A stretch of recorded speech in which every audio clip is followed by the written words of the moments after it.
Impasse politique en Irlande du Nord. Près d'un mois après les élections législatives anticipées, les deux principaux partis, unionistes et nationalistes, ont annoncé l'échec des pourparlers en vue de former un gouvernement de coalition.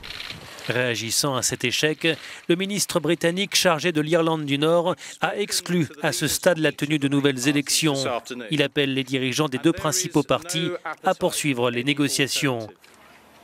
Nous avons aujourd'hui une petite fenêtre d'opportunité pour résoudre les problèmes en suspens et pour qu'un exécutif soit formé, a-t-il déclaré depuis Belfast. Arrivé en tête aux législatives, le parti unioniste démocrate dirigé par la première ministre sortante Arlene Foster a aussitôt rejeté la responsabilité de cet échec sur le parti nationaliste. La décision du Sinn Féin de bloquer la création d'un nouvel exécutif est très regrettable et porte préjudice à toutes les personnes que nous représentons. Les divergences portent notamment sur des questions de culture et d'identité. La dirigeante du Sinn Féin en Irlande du Nord accuse les unionistes de ne pas respecter le principe d'égalité. Nous avons mené ces négociations avec la bonne attitude, avec la volonté de faire fonctionner les institutions.